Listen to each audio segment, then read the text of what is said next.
ಬೆಂಗಳೂರಿನಲ್ಲಿ ಪುಡಾರಿಗಳಿಗೆ ಪೊಲೀಸರ ಭಯವೇ ಇಲ್ವಾ ಅನ್ನೋ ಪ್ರಶ್ನೆ ಈಗ ಎದುರಾಗಿದೆ. ನಡು ರಸ್ತೆಯಲ್ಲೇ ಡ್ರ್ಯಾಗರ್ ಹಿಡಿದು ಕಾರ್ ಚಾಲಕನಿಗೆ ಬೆದರಿಕೆಯನ್ನ ಹಾಕಲಾಗಿದೆ. ನಿನ್ನೆ ಸಂಜೆ ವೈಟ್ಫೀಲ್ಡ್ ವ್ಯಾಪ್ತಿಯಲ್ಲಿ ನಡೆದಿರುವಂತಹ ಘಟನೆ ಇದು. ಸಿಗ್ನಲ್ನಲ್ಲಿದ್ದಾಗ ಕಾರು ಚಾಲಕ ಬೈಕ್ ಸವಾರನ ನಡುವೆ ಗಲಾಟೆಯಾಗಿದೆ. ಬೈಕ್ನಿಂದ ಇಳಿದು ಬಂದು ಕೈನಲ್ಲಿ ಡ್ರ್ಯಾಗರ್ ಹಿಡಿದುಕೊಂಡು ಆವಾಜನ್ನ ಹಾಕಿದ್ದಾನೆ. ಸಿಗ್ನಲ್ನಲ್ಲಿ ಬೈಕ್ನಿಂದ ಇಳಿದು ಬಂದು ಕೈನಲ್ಲಿ ಡ್ರ್ಯಾಗರ್ ಹಿಡ್ಕೊಂಡು ಇದು ಆವಾಜ್ ಹಾಕಿರೋದು. ಬೈಕ್ ಚಾಲಕನ ಪುಂಡಾಟ ಕಾರ್ನ ಡ್ಯಾಶ್ ಕ್ಯಾಮ್ರಾದಲ್ಲಿ ಸರಿಯಾಗಿದೆ. ನೋಡಿ, ಈತನೇ ಪುಂಡಾಟ.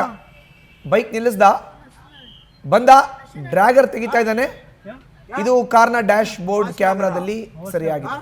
ನೋಡಿ, ಆತ ಕಾರ್ನಲ್ಲಿ ಇರುವಂತ ವ್ಯಕ್ತಿಗೆ ಆವಾಜನ್ನ ಹಾಕ್ತಾನೆ. ಆತ ಹೆಲ್ಮೆಟೇ ಹಾಕಿಲ್ಲ, ತನ್ನ ಸೊಂಟದಲ್ಲೇ ಡ್ರ್ಯಾಗರ್ನ ಇಟ್ಕೊಂಡಿದ್ದಾನೆ. ಇದು ಕಾರ್ನ ಡ್ಯಾಶ್ ಬೋರ್ಡ್ ಕ್ಯಾಮ್ರಾದಲ್ಲಿ ಸರಿಯಾಗಿದೆ. ಸಿಗ್ನಲ್ ನಲ್ಲಿ ನಿಂತಿರುವಂತ ವ್ಯಕ್ತಿ ಏಕಾಏಕಿ ಹಿಂಬದಿ ಇರುವಂತ ಕಾರ್ನ ಚಾಲಕನಿಗೆ ಆವಾಜನ್ನ ಹಾಕ್ತಾನೆ. ಅಲ್ಲಿಂದ ನೇರವಾಗಿ ಬಂದು ತನ್ನ ಸೊಂಟದಲ್ಲಿ ಇರೋ ಅಂತ ಡ್ರ್ಯಾಗರ್ನ ತೆಗೆದು ಚಾಲಕನಿಗೆ ಡ್ರ್ಯಾಗರ್ನ ತೋರಿಸಿ ಆವಾಜ್ ಹಾಕ್ತಾನೆ. ಹಿಂದಿನಲ್ಲಿ ಬೈತಾನೆ. ನಿನ್ನೆ ಸಂಜೆ ವ್ಯಾಪ್ತಿಯಲ್ಲಿ ನಡೆದಿರುವಂತಹ ಘಟನೆ ಇದು. ನಿಜಕ್ಕೂ ಕೂಡ ಯಾವ ಹಂತಕ್ಕೆ ತಲುಪ್ತಾ ಇದೆ ರಾಜ್ಯದಲ್ಲಿ ಕಾನೂನು ಸುವ್ಯವಸ್ಥೆ ಅನ್ನೋದಕ್ಕೆ ರಾಜ್ಯ ಸರ್ಕಾರ ಉತ್ತರವನ್ನ ಕೊಡಬೇಕಾಗುತ್ತೆ.